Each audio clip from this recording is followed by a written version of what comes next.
पढ़िए। इसमें लिखा है जैव प्रौद्योगिकी एवं उसके उपयोग। अध्याय परिचय। पहला, सर्वोत्तम उत्प्रेरक का निर्माण। दूसरा, अनुकूल परिस्थितियों का सृजन। और तीसरा, अनुप्रवाह प्रक्रमण यानी डाउनस्ट्रीम प्रोसेसिंग। और इन तीनों चरणों के नीचे इसका मुख्य लक्ष्य लिखा है, मानव जीवन स्तर में सुधार, स्वास्थ्य सुरक्षा और खाद्य उत्पादन। तो अगर हम इसे रोजमर्रा की जिंदगी से जोड़ें तो ये कैसा होगा? अगर इसे रोजमर्रा की जिंदगी से जोड़ें तो इन 3 चरणों की तुलना एक बेहतरीन डिश पकाने से की जा सकती है। अच्छा, वो कैसे? इस डिश को पकाने की प्रक्रिया को विज्ञान के नजरिए से कैसे समझाएंगे? देखिए, पहला चरण है सर्वोत्तम उत्प्रेरक का निर्माण। ये वैसा ही है जैसे खाना बनाने के लिए बाजार से सबसे अच्छी सामग्री या सबसे कुशल रसोइये का चुनाव करना। बिल्कुल। और विज्ञान में ये रसोइया कोई सूक्ष्म जीव या बहुत ही शुद्ध एंजाइम होता है। हाँ, जिसे जेनेटिक इंजीनियरिंग से तैयार किया गया हो। फिर दूसरा चरण है अनुकूल परिस्थितियों का सृजन। मतलब अब बेहतरीन रसोइया तो मिल गया। हाँ, लेकिन उसे पकाने के लिए सही तापमान, सही बर्तन और सही माहौल चाहिए। सही कहा। और जैव प्रौद्योगिकी में इसका अर्थ है उस सूक्ष्म जीव को बायोरिएक्टर के अंदर एक आदर्श वातावरण देना। बिल्कुल। और अंत में है अनुप्रवाह प्रक्रमण या डाउनस्ट्रीम प्रोसेसिंग। खाना बन जाने के बाद उसे परोसने से पहले छाना जाता है, उसकी गार्निशिंग की जाती है। ठीक वैसे ही जो भी उत्पाद बनता है उसे बाजार में भेजने से पहले अलग करना और शुद्ध करना ही अनुप्रवाह प्रक्रमण कहलाता है। तो ये तो हुआ बेसिक फ्रेमवर्क। और इस पूरी प्रक्रिया को नोट्स में एक बहुत ही स्पष्ट चित्र के माध्यम से भी दर्शाया गया है। यहाँ चित्र में दिखाया गया है एक बड़ा सा त्रिकोण जो इन 3 चरणों को एक निरंतर चलने वाले चक्र या लूप के रूप में जोड़ता है। चक्र के रूप में। हाँ, श्रोताओं, कल्पना करें कि इस त्रिकोण के बिल्कुल केंद्र में एक सूक्ष्म जीव यानी एक बैक्टीरिया मौजूद है। अच्छा, सेंटर में बैक्टीरिया है। बिल्कुल।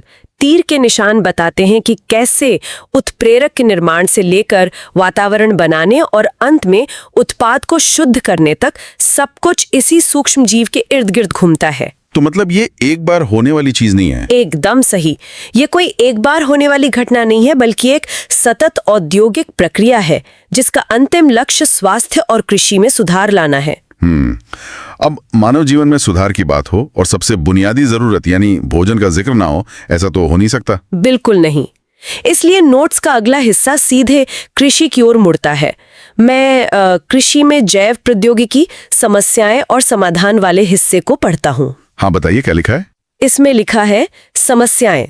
हरित क्रांति, अनाज उत्पादन 3 गुना बढ़ा, लेकिन बढ़ती जनसंख्या के लिए अपर्याप्त। कृषि रसायन किसानों के लिए बहुत महंगे और प्रदूषणकारी। ये तो बहुत बड़ी समस्या रही है। हाँ, और इसका समाधान नोट्स में कुछ इस प्रकार दिया है। समाधान: जीएमओ, आनुवंशिकत रूपांतरित जीव, ऐसे पौधे, जीवाणु, कवक या जंतु जिनके जीन्स हस्तकौशल द्वारा परिवर्तित किए गए हैं। जेनेटिक इंजीनियरिंग के द्वारा। बिल्कुल। पर यहाँ एक बात बहुत हैरान करने वाली है। वो क्या? अगर हरित क्रांति ने हमारा अनाज उत्पादन पहले ही 3 गुना बढ़ा दिया था, तो फिर हमें जीएमओ जैसे इस इतने जटिल और महंगे विज्ञान की आवश्यकता ही क्यों पड़ी? देखिए, हरित क्रांति निस्संदेह एक बड़ी उपलब्धि थी, लेकिन उसकी अपनी सीमाएं थीं। मतलब? वो मुख्य रूप से भारी मात्रा में रासायनिक खादों और कीटनाशकों के उपयोग पर टिकी थी। शुरुआत में उत्पादन तो बढ़ा, लेकिन जैसे जैसे जनसंख्या का विस्फोट हुआ, वो बढ़ा हुआ अनाज भी कम पड़ने लगा। और रसायनों का नुकसान भी तो था। बिल्कुल। जो रसायन खेतों में डाले जा रहे थे वे मिट्टी को बंजर बना रहे थे, भूजल को जहरीला कर रहे थे और किसानों की आर्थिक कमर भी तोड़ रहे थे। सही बात है। हमें एक ऐसे विज्ञान की जरूरत थी जो पौधों को अंदर से मजबूत बनाए, ना कि उन पर बाहर से रसायन थोपे। आनुवंशिक रूपांतरित जीव या जीएमओ इसी सोच का परिणाम है। इसी बात को पुष्ट करने के लिए नोट्स में जीएमओ के 5 विशिष्ट लाभ दिए गए हैं। मैं उन्हें शब्दशः पढ़ता हूं। हाँ, पढ़िए। पहला, अजैव प्रतिबल सहिष्णुता। दूसरा, कीटनाशकों पर कम निर्भरता। तीसरा, कटाई पश्चात नुकसान कम। चौथा, खनिज उपयोग दक्षता। और 5वां, पोषण स्तर में वृद्धि, ब्रैकेट में लिखा है गोल्डन राइस या विटामिन ए। तो श्रोताओं के लिए इसे थोड़ा सरल कर देते हैं। हाँ, बिल्कुल। अजैव प्रतिबल सहिष्णुता का अर्थ है कि ये जेनेटिक रूप से उन्नत पौधे बहुत ज्यादा सूखा, कड़ाके की सर्दी या झुलसाने वाली गर्मी को भी बर्दाश्त कर सकते हैं। और कटाई पश्चात नुकसान कम होने का क्या मतलब है? इसका मतलब है यानी जैसे टमाटर या अन्य फल खेत से बाजार तक पहुंचने के दौरान जल्दी सड़ते नहीं हैं। अच्छा, शेल्फ लाइफ बढ़ जाती है। हाँ, फिर है खनिज उपयोग दक्षता, जिसका मतलब है कि पौधे मिट्टी से पोषक तत्वों को बहुत ही समझदारी से ग्रहण करते हैं, जिससे मिट्टी जल्दी अपनी उर्वरता नहीं खोती। बिल्कुल। और पोषण स्तर में वृद्धि का सबसे शानदार उदाहरण गोल्डन राइस है। हाँ, जिसके जीन्स में बदलाव करके उसमें विटामिन ए की मात्रा बढ़ा दी गई है ताकि कुपोषण से लड़ा जा सके। पर इसमें जो दूसरा बिंदु है ना, कीटनाशकों पर कम निर्भरता, वो मुझे सबसे दिलचस्प लगा। हाँ, वो कृषि के इतिहास का सबसे बड़ा मील का पत्थर है। पौधों को अंदर से ऐसा बना देना कि उन्हें बाहरी कीटनाशकों की जरूरत ही न पड़े, ये सच में एक वैज्ञानिक चमत्कार है। और इस वैज्ञानिक चमत्कार को गहराई से समझने के लिए नोट्स का अगला भाग पूरी तरह से बीटी कपास को समर्पित है। बीटी कपास, हाँ। आखिर एक पौधा बिना किसी रसायन के खुद को कीड़ों से कैसे बचाता है? मैं बीटी कपास कार्यविधि और जीन्स वाले हिस्से को बिल्कुल वैसे ही पढ़ता हूं जैसा नोट्स में लिखा है। बिल्कुल। बीटी कपास क्रियाविधि: कीट द्वारा खाना, आगे तीर का निशान है, आंतशार्य पीएच, फिर तीर सक्रियण, फिर तीर बंधन, फिर तीर परिणाम लयन, जिससे कीट की मृत्यु। ये एक पूरी चेन रिएक्शन है। हाँ, और इसी से जुड़े जीन्स और पीड़क वाले हिस्से में लिखा है क्राई जीन्स। ये जीव विष जिस जीन द्वारा कूटबद्ध होता है उसे क्राई कहते हैं। कपास मुकुल कृमि के लिए क्राई 1AC, क्राई 2AB और मक्का छेदक के लिए क्राई 1AB। यहाँ चित्र में दिखाया गया है कि ये पूरी प्रक्रिया कैसे काम करती है। अच्छा, चित्र में क्या? श्रोताओं, कल्पना करें कि एक कपास की पत्ती है जिसे एक सूंडी या कैटरपिलर खा रहा है। इस पत्ती के अंदर बैसिलस थोरिनजेंसिस या बीटी नामक जीवाणु का एक खास जहर या प्रोटीन क्रिस्टल मौजूद है। तो जैसे ही वो उसे खाता है? हाँ, जैसे ही वो कीट उस पत्ती को चबाकर निगलता है, वो जहर उसके पेट में पहुंच जाता है। कीट की आंत का वातावरण क्षारीय यानी अल्कलाइन पीएच वाला होता है। ओके। इसी क्षारीय वातावरण के संपर्क में आते ही वो सख्त क्रिस्टल घुल जाता है और सक्रिय जहर बदल जाता है। फिर क्या होता है? चित्र में आगे स्पष्ट रूप से उकेरा गया है कि कैसे ये सक्रिय जहर आंत की कोशिकाओं की सतह से मजबूती से चिपक जाता है। इसके बाद कोशिकाओं में छोटे छोटे छेद होने लगते हैं, वे फूल जाती हैं और अंततः फट जाती हैं। बाप रे! जीव विज्ञान की भाषा में कोशिकाओं के इस तरह फटने को ही लयन या लाइसिस कहते हैं। आंत फटने से कीट की तड़प तड़प कर मृत्यु हो जाती है। मुझे यहाँ एक बात समझ नहीं आ रही है। क्या? अगर ये क्राइजीन द्वारा बनाया गया प्रोटीन इतना खतरनाक जहरी विष है कि ये कोशिकाओं को फाड़ देता है, तो वो बैक्टीरिया या जीवाणु खुद क्यों नहीं मर जाता जो उसे अपने अंदर बना रहा है? ये बहुत अच्छा सवाल है। नोट्स में एक बॉक्स के अंदर इसका उत्तर भी दिया गया है। उत्तर है बीटी जीव विष जीवाणु में निष्क्रिय यानी इनएक्टिव प्रोटॉक्सिन रूप में होता है। बिल्कुल। ये प्रकृति की एक बहुत ही चालाक व्यवस्था है। वो कैसे? जब ये जहर जीवाणु के अंदर बनता है तो वो प्रोटॉक्सिन या सोई हुई अवस्था में होता है। जीवाणु के अंदर का वातावरण इस जहर को जगाने के लिए उपयुक्त नहीं होता। अच्छा, मतलब उसे ट्रिगर नहीं मिलता। हाँ, इसे सक्रिय होने के लिए अनिवार्य रूप से एक क्षारीय पीएच की आवश्यकता होती है, जो उसे केवल और केवल उस विशिष्ट कीट की आंत में ही मिलता है। ओह, समझ गया। इसीलिए जीवाणु सुरक्षित रहता है और कीट मारा जाता है। और जैसा कि नोट्स में उल्लेख किया गया है, हर कीट के लिए अलग जीन काम आता है। हाँ, मैंने पढ़ा था। जैसे कपास मुकुल कृमि को मारने के लिए क्राई 1AC और क्राई 2AB जीन का उपयोग होता है, जबकि मक्का छेदक के लिए क्राई 1AB जीन कारगर है। अब पत्तियों और तनों की सुरक्षा तो हो गई, लेकिन पौधों का एक बहुत बड़ा हिस्सा मिट्टी के नीचे होता है, जड़ें। सही बात है। अगर दुश्मन जड़ों में छिपा हो तो ये बीटी तकनीक काम नहीं आएगी। यहीं पर नोट्स का अगला हिस्सा आता है, पीड़क प्रतिरोधी पौधे आरएनए अंतरक्षेप यानी RNAi, RNA इंटरफेरेंस। मैं ऐसे पढ़ता हूँ, शत्रु मेलोडिगाइन इनकॉग्निटा जो एक सूत्रकृमि है, तंबाकू की जड़ों को संक्रमित करता है। रक्षा विधि जीन साइलेंसिंग। इसके स्टेप्स हैं, पहला संवाहक एग्रोबैक्टीरियम, दूसरा प्रवेश sense plus anti sense RNA बनते हैं, तीसरा डीएस आरएनए निर्माण यानी द्विसूत्री आरएनए, चौथा साइलेंसिंग सुमीमेंग का एमआरएनए निषेध और पांचवा अंतसुमीमेंग की मृत्यु। ये आरएनए इंटरफेरेंस या आरएनएआई की तकनीक थोड़ी उच्च स्तर की है, लेकिन इसके काम करने का तरीका बहुत ही दिलचस्प है। इसे समझने के लिए मैं एक एनालॉजी का उपयोग करना चाहूंगा। हाँ, बताइए। इसे ऐसे समझें जैसे युद्ध के मैदान में दुश्मन के रेडियो सिग्नल को जैम कर दिया गया हो। दुश्मन के सैनिकों को आगे बढ़ने का आदेश ही नहीं मिलेगा तो वो हार जाएंगे। बहुत खूब। ये एनालॉजी इस प्रक्रिया पर बिल्कुल सटीक बैठती है। अच्छा। हाँ, सामान्य तौर पर किसी भी जीव के अंदर डीएनए से एक संदेशवाहक या एमआरएनए बनता है जो प्रोटीन बनाने का आदेश लेकर जाता है। माइलोडोगाइन इनकॉग्निटा नामक ये सूत्रक्रमी जब तंबाकू की जड़ों पर हमला करता है तो उसे जीवित रहने के लिए अपने खास प्रोटीन चाहिए होते हैं। ओके। वैज्ञानिक एग्रोबैक्टीरियम नामक एक संवाहक का उपयोग करके तंबाकू के पौधे में ऐसे जीन डाल देते हैं जो 2 तरह के आरएनए बनाते हैं, सेंस और एंटीसेंस। और ये दोनों एक दूसरे के पूरक होते हैं और आपस में जुड़कर एक द्विसूत्री आरएनए यानी डीएसआरएनए बना लेते हैं। तो जब सूत्रक्रमी पौधे को खाता है। हाँ, जब सूत्रक्रमी पौधे को खाता है तो यह डीएसआरएनए उसके शरीर में चला जाता है। सूत्रक्रमी की कोशिकाएं इस द्विसूत्री आरएनए को एक बाहरी खतरे के रूप में पहचानती हैं। और फिर क्या करती हैं? वो एक रक्षा तंत्र को सक्रिय कर देती हैं जो उस सूत्रक्रमी के खुद के जरूरी एमआरएनए को नष्ट कर देता है। मतलब रेडियो सिग्नल कट गया। बिल्कुल, संदेश कट गया, प्रोटीन बनना बंद हो गया। इसी को जीन साइलेंसिंग कहते हैं और सूत्रक्रमी अंततः भूख से मर जाता है। यहाँ चित्र में दिखाया गया है कि इस तकनीक का प्रभाव कैसा दिखता है। हाँ, चित्र में क्या अंतर है? श्रोताओं, चित्र के एक हिस्से में तंबाकू की संक्रमित या इन्फेक्टेड जड़ें दिखाई गई हैं। इन जड़ों में जगह जगह ट्यूमर जैसी बड़ी बड़ी गांठें और भयानक सूजन है जो सूत्रक्रमी के हमले का नतीजा है। वहीं दूसरी तरफ बिल्कुल स्वस्थ जड़ें दिखाई गई हैं जिन्हें इस आरएनएआई टेक्निक से बचाया गया है।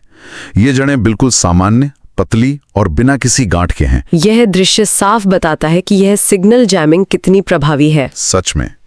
कृषि के क्षेत्र में पौधों को बचाना एक बात है, लेकिन जैव प्रौद्योगिकी का असली जादू तब दिखता है जब ये सीधे इंसानी बीमारियों के इलाज के लिए इस्तेमाल होती है। बिल्कुल, और इसीलिए अब हम नोट्स के उस हिस्से में प्रवेश कर रहे हैं जिसका सीधा संबंध हमारे स्वास्थ्य से है। हाँ, अगली स्लाइड है चिकित्सा में जैव प्रौद्योगिकी, आनुवांशिकता निर्मित इंसुलिन। इंसुलिन। मैं इसका इतिहास और निर्माण प्रक्रिया पढ़ता हूँ। इतिहास: पहले जानवरों के अग्नाशय से इंसुलिन निकाला जाता था जो एलर्जी का कारण बनता था। सही है। फिर लिखा है प्राक इंसुलिन यानी प्रो इंसुलिन, श्रृंखला ए, श्रृंखला बी, श्रृंखला सी, परिपक्वन यानी मैचुरेशन, श्रृंखला सी का हटना, डाइसल्फाइड बंद, और कंपनी का नाम है एली लिली 1983। देखिए, डायबिटीज आज विश्व स्तर पर एक महामारी का रूप ले चुकी है। जब आनुवांशिक इंजीनियरिंग का विकास नहीं हुआ था, तब मधुमेह के रोगियों को जानवरों, विशेषकर सुअरों और गायों के अग्नाशय से निकाला गया इंसुलिन दिया जाता था। तो उससे दिक्कत क्या थी? क्योंकि वो एक विदेशी प्रोटीन था, इसलिए कई रोगियों के शरीर में इसके खिलाफ प्रतिरक्षा प्रतिक्रिया या भयंकर एलर्जी होने लगती थी। हमें इंसानों के लिए इंसानी इंसुलिन की जरूरत थी। और ये कैसे संभव हुआ? ये नोट्स के चित्रों में बहुत ही बेहतरीन तरीके से समझाया गया है। यहाँ चित्र में दिखाया गया है इंसुलिन के परिपक्व होने की पूरी यात्रा। चित्र में क्या प्रक्रिया है? श्रोताओं, जब मानव शरीर में इंसुलिन बनता है तो वो सीधा काम करने लायक नहीं होता। शुरुआत में ये प्राक इंसुलिन कहलाता है।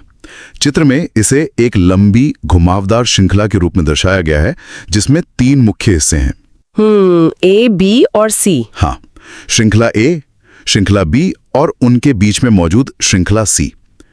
परिपक्वन या मैचुरेशन की प्रक्रिया में चित्र में कैंची के निशान से दिखाया गया है कि कैसे उस बीच वाले ग्रे रंग के हिस्से यानी सी पेप्टाइड को काटकर अलग कर दिया जाता है। बिल्कुल।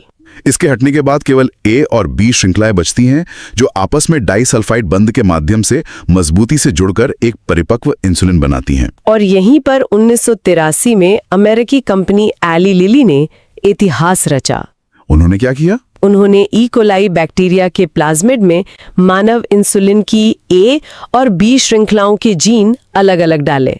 बैक्टीरिया ने इन दोनों श्रृंखलाओं का अलग अलग उत्पादन किया। अच्छा, अलग अलग बनाया। हाँ, बाद में वैज्ञानिकों ने उन्हें बाहर निकाला और प्रयोगशाला में डाइसल्फाइड बंद बनाकर उन्हें जोड़ दिया।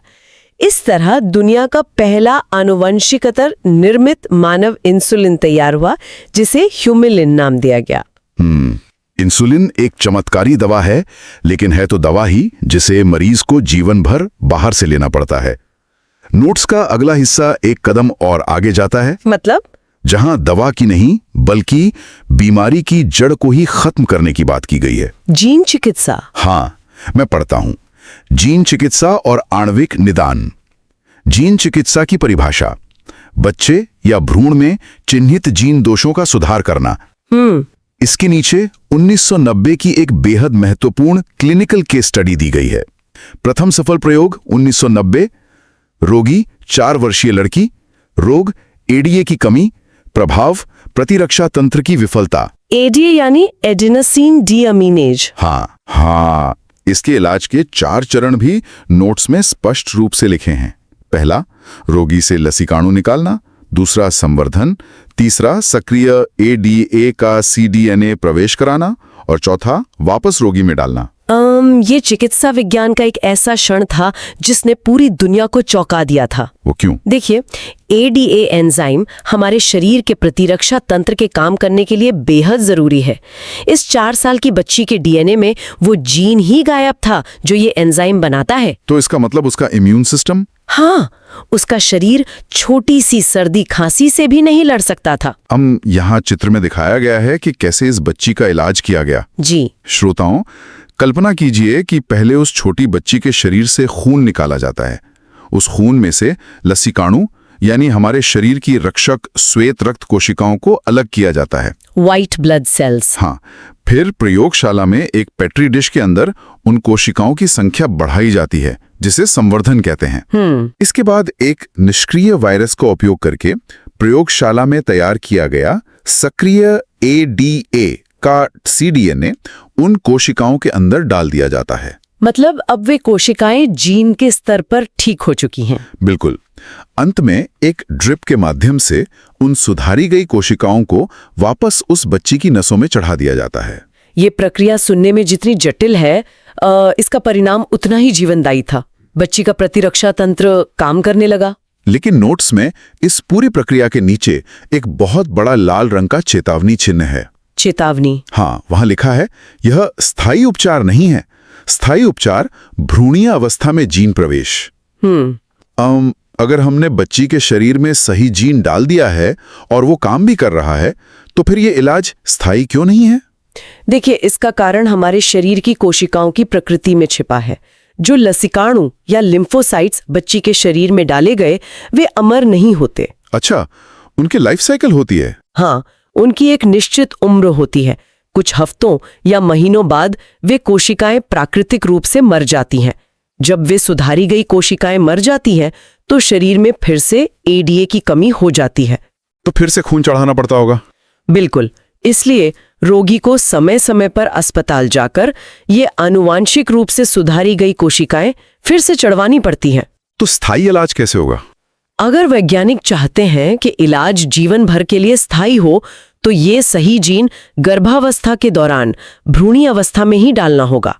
जब भ्रूण केवल कुछ कोशिकाओं का होता है, तब वो सही जीन शरीर की हर एक कोशिका का स्थायी हिस्सा बन जाएगा। ये एक बहुत ही महत्वपूर्ण वैज्ञानिक तथ्य है। अब बीमारी का इलाज तभी हो सकता है जब उसका सही समय पर पता चले। सही बात है। इसी स्लाइड के अगले हिस्से में आणविक निदान यानी मॉलिक्यूलर डायग्नोसिस की बात की गई है। मैं पढ़ता हूँ। पढ़िए। पारंपरिक विधियां जैसे सीरम या मूत्र विश्लेषण तब काम करती हैं जब रोगजनक की संख्या बहुत बढ़ जाती है। इसके 3 आधुनिक प्रकार दिए गए। पहला, पीसीआर यानी पॉलीमरेज श्रृंखला अभिक्रिया। सिद्धांत, डीएनए का प्रवर्धन। उपयोग, एचआईवी, कैंसर, उत्परिवर्तन। ओके। दूसरा, एलाइजा। सिद्धांत, प्रतिजन प्रतिरक्षी क्रिया। और तीसरा, समपरीक्षित यानी प्रोब और ऑटो रेडियोग्राफी। उत्परिवर्तित जीन फोटोग्राफिक फिल्म पर नहीं दिखता। देखिए, पारंपरिक ब्लड टेस्ट या यूरिन टेस्ट की समस्या ये है कि वे बीमारी को तब पकड़ते हैं जब शरीर में वायरस या बैक्टीरिया की संख्या बहुत अधिक हो चुकी होती है और शरीर को नुकसान पहुंच चुका होता है। हाँ, तब तक बहुत देर हो चुकी होती है। बिल्कुल। लेकिन पीसीआर और एलाइजा जैसी तकनीकें बीमारी को तब पकड़ लेती हैं जब वो शरीर में बस दाखिल ही हुई हो। इस प्रक्रिया को थोड़ा सरल भाषा में समझाएं। ये काम कैसे करते हैं? जरूर। पीसीआर को आप एक आणविक फोटोकॉपियर मान सकते हैं। फोटोकॉपियर? हाँ, अगर शरीर में एचआईवी या कैंसर के म्यूटेशन का एक भी डीएनए का टुकड़ा मौजूद है तो पीसीआर मशीन उस एक टुकड़े की लाखों करोड़ों कॉपियां बना देती है। अरे वाह! जब संख्या इतनी बढ़ जाती है तो उसे आसानी से देखा और पहचाना जा सकता है। और एलाइजा? वहीं एलाइजा प्रतिजन प्रतिरक्षी यानी एंटीजन एंटीबॉडी की आपसी क्रिया पर काम करता है। इसे ताले और चाबी के खेल की तरह समझें। ताला और चाबी? हाँ, अगर शरीर में बीमारी का वायरस, जिसे प्रतिजन कहते हैं, एक घुसपैठिए की तरह आया है तो हमारा शरीर उसे पकड़ने के लिए एक खास चाबी बनाता है जिसे प्रतिरक्षी कहते हैं। एलाइजा टेस्ट इसी बात की जांच करता है कि क्या खून में वो खास घुसपैठिया या उसके खिलाफ बनी चाबी मौजूद है या नहीं। ये तो शरीर के अंदर चल रहे सूक्ष्म युद्ध की जासूसी करने जैसा है। बिल्कुल। और ऑटो रेडियोग्राफी भी कुछ ऐसा ही करती है, जहां म्यूटेट या खराब हो चुके जीन्स एक्सरे या फोटोग्राफिक फिल्म पर चमकना बंद कर देते हैं, जिससे डॉक्टर समझ जाते हैं कि कौन सा जीन खराब हुआ है। एकदम सही। अब एक सवाल उठता है, क्या इन तमाम नई दवाओं, टीकों या उपचारों को सीधे इंसानों पर आजमाना तो बहुत खतरनाक हो सकता है। तो वैज्ञानिक ये कैसे सुनिश्चित करते हैं कि ये सुरक्षित है? इसके लिए पशु परीक्षण होता है। हाँ, नोट्स का अगला पेज इसी का उत्तर देता है, पारजीवी जंतु या ट्रांसजेनिक एनिमल्स। मैं तथ्य पढ़ता हूं। तथ्य 95% पारजीवी जंतु चूहे हैं। इसके 4 मुख्य उपयोग दिए गए हैं। पहला, सामान्य शरीर क्रिया, जीन नियंत्रण और विकास। दूसरा, रोगों का अध्ययन, कैंसर, सिस्टिक फाइब्रोसिस, अल्जाइमर के मॉडल। ओके। तीसरा, टीका सुरक्षा, पोलियो टीके की जांच चूहों पर। और चौथा, रासायनिक सुरक्षा, आवेशालुता परीक्षण। देखिए, वैज्ञानिक किसी भी जंतु के डीएनए में बाहरी जीन डालकर उसे पारजीवी जंतु बनाते हैं। लेकिन चूहों का ही इतना ज्यादा उपयोग क्यों? 95%? चूहों का उपयोग इसलिए होता है क्योंकि चूहों और इंसानों की जीन संरचना काफी हद तक समान होती है। अच्छा। इसके अलावा चूहे आकार में छोटे होते हैं और बहुत तेजी से प्रजनन करते हैं, जिससे वैज्ञानिकों को पीढ़ियों तक पड़ने वाले प्रभाव का जल्दी अध्ययन करने का मौका मिल जाता है। नोट्स में इसी के ठीक नीचे एक बहुत ही रोचक उदाहरण दिया गया है।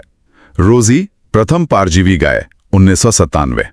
रोजी। उत्पाद, मानव प्रोटीन अल्फा लैक्टाइलब्यूमिन, 2.4 ग्राम प्रति लीटर। महत्व, साधारण दूध से अधिक पोषक। ये बहुत बड़ी उपलब्धि थी। हाँ, ये गाय कोई साधारण गाय नहीं थी। वैज्ञानिकों ने इसके डीएनए में बदलाव किया ताकि ये जो दूध दे उसमें इंसानों वाला प्रोटीन मौजूद हो, अल्फा लैक्टाइलब्यूमिन। बिल्कुल। और ये प्रोटीन भारी मात्रा में था।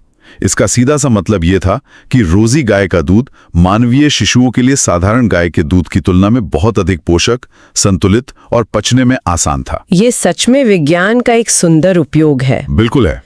लेकिन हर ताकत के साथ एक जिम्मेदारी भी आती है। वो तो है। जब इंसानों के पास प्रकृति के मूल कोड यानी जीन्स को बदलने की इतनी असीम शक्ति आ गई है तो इसके दुरुपयोग को रोकने के लिए सख्त नियम भी होने चाहिए। बिल्कुल सही। और इसीलिए नोट्स का अंतिम वैचारिक हिस्सा नैतिकता पर आधारित है। नैतिक मुद्दे और बायोपायरेसी। मैं पढ़ता हूँ, जीईएसी आनुवांशिक अभियांत्रिकी संस्तुति समिति। कार्य, जीएम अनुसंधान की वैधता और सुरक्षा पर निर्णय लेना। और बायोपायरेसी के बारे में क्या लिखा है? बायोपायरेसी की परिभाषा शब्दशः लिखी है, बिना अनुमति या उचित क्षतिपूर्ति भुगतान के किसी देश के जैव संसाधनों का उपयोग। और इसे समझाने के लिए बासमती चावल की केस स्टडी दी गई है। Case study basmati. भारत में 27 किस्में मौजूद। 1977 एक अमेरिकी कंपनी ने नई किस्म का पेटेंट लिया। अच्छा। वास्तविकता, भारतीय बासमती और बौनी किस्म का संकरण। ये तो बहुत गलत है। सच में ये केस स्टडी पढ़कर हैरानी होती है। ये तो सीधे सीधे सदियों पुराने भारतीय ज्ञान की सरेआम चोरी है। हमारी बासमती चावल की 27 किस्में भारत में पीढ़ियों से उगाई जा रही हैं। बिल्कुल। और एक अमेरिकी कंपनी ने उसी बासमती को एक दूसरी बौनी किस्म के साथ क्रॉस कराया और अमेरिका में उसे एक नया आविष्कार बताकर उस पर पेटेंट ले लिया। अंतर्राष्ट्रीय स्तर पर इसे ही बायोपायरेसी कहा जाता है। जब विकसित देशों की बड़ी बहुराष्ट्रीय कंपनियां विकासशील देशों के पारंपरिक ज्ञान या जैविक संसाधनों का उपयोग करती हैं और बदले में उस देश के लोगों को न तो कोई आर्थिक भुगतान करती हैं और न ही उनसे कोई कानूनी अनुमति लेती हैं, तो वह पायरेसी है। सिर्फ बासमती नहीं, और भी चीजें हैं। हाँ, बासमती, नीम और हल्दी, इन सभी के साथ ऐसा प्रयास किया गया था। भारत सरकार और GEAC जैसी संस्थाओं का यही काम है कि वे न केवल जेनेटिक इंजीनियरिंग के खतरों से पर्यावरण को बचाएं, बल्कि हमारे जैविक संसाधनों की चोरी भी रोकें। यह एक बहुत ही गंभीर विषय है जो विज्ञान को कानून और समाज से जोड़ता है। अब हम अपने अंतिम पड़ाव पर पहुंच चुके हैं। परीक्षा के दृष्टिकोण से पूरे अध्याय को समेटना बहुत जरूरी है। अगली स्लाइड महत्वपूर्ण परिभाषाएं एवं शब्द संक्षेप की है। यह हिस्सा परीक्षा में बहुविकल्पीय या छोटे प्रश्नों के लिए बहुत महत्वपूर्ण है। चलिए, मैं संक्षिप्त रूप बोलता हूं और आप उनका पूरा नाम बताकर इस पूरे डीप डाइव का एक क्विक रिवीजन कर दें। ठीक है, पूछिए। GMO, आनुवांशिकता रूपांतरित जीव। BT, बैसिलस थ्यूरिंजियंसिस, वह जीवाणु जो प्राकृतिक कीटनाशक बनाता है। ADA, एडिनोसिन डीएमएनेज, प्रतिरक्षा तंत्र के लिए जरूरी एंजाइम। RNAi, RNA अंतरक्षेप, सूत्रक्रमी के mRNA को रोकने वाली तकनीक। PCR और ELISA, पॉलीमरेज श्रृंखला अधिक्रिया और एंजाइम संलग्न प्रतिरक्षा शोषक आमापन, बीमारी को शुरुआत में पकड़ने की तकनीकें। और अंत में GEAC, आनुवांशिक अभियांत्रिकी संस्तुति समिति, नियमों की निगरानी करने वाली संस्था। यह एक बेहतरीन रिवीजन था। अगली स्लाइड महत्वपूर्ण चित्र अभ्यास पर है। इसमें कौन से चित्र हैं? श्रोताओं, यहाँ चित्र में दिखाया गया है कि आपको किन 3 मुख्य आरेखों की विशेष रूप से प्रैक्टिस करनी है। पहला है BT कॉटन में क्राइजीन सुरक्षा का चित्र, जिसमें कैटरपिलर के पेट में होने वाले लयन की प्रक्रिया दिखानी है। बहुत जरूरी है ये। दूसरा है इंसुलिन परिपक्वन का चित्र, जहां आपको A, B और C श्रृंखलाओं को दर्शाते हुए डाइसल्फाइड बंध बनाना है। और तीसरा है RNAi स्विमिंग सुरक्षा, जिसमें स्वस्थ और संक्रमित जड़ों के बीच का अंतर दिखाना है। और अंत में मैं निष्कर्ष वाले पेज को शब्दशः पढ़ती हूँ। कृषि, रसायनों से मुक्ति और पोषण में वृद्धि, जैसे BT कपास, गोल्डन राइस। चिकित्सा, सुरक्षित और प्रभावी उपचार, जैसे इंसुलिन, जीन थेरेपी। नैतिकता, संसाधनों का सही और वैध उपयोग, जैसे GEAC पेटेंट। जैव प्रौद्योगिकी, एक स्वस्थ और समृद्ध भविष्य की कुंजी। तक आज का ये डीप डाइव साबित करता है कि जैव प्रौद्योगिकी सिर्फ प्रयोगशालाओं में बंद कोई विषय नहीं है। बिल्कुल, ये हमारे जीवन का वर्तमान और भविष्य है। दोस्तों, हमारे पास NCERT की साइंस की नोट्स क्लास 6 से लेकर क्लास 12 तक पूरी तरह उपलब्ध है। आप इन सभी PDF नोट्स का प्रिंट आउट भी निकलवा सकते हैं और ये सभी सामग्री बहुत ही कम कीमत में प्रदान की जा रही है। आपको यह भी मालूम होना चाहिए कि लगभग सभी प्रतियोगी और स्कूल स्तर की परीक्षाओं में पूछे जाने वाले प्रश्न NCERT से ही आते हैं, इसलिए यह सामग्री आपके लिए बेहद उपयोगी साबित होगी। अगर आप ये NCERT साइंस PDF लेना चाहते हैं तो अभी हमें व्हाट्सएप पर मैसेज करें। व्हाट्सएप नंबर 7739541921 आपकी तैयारी को मजबूत बनाने के लिए हम हमेशा आपके साथ हैं।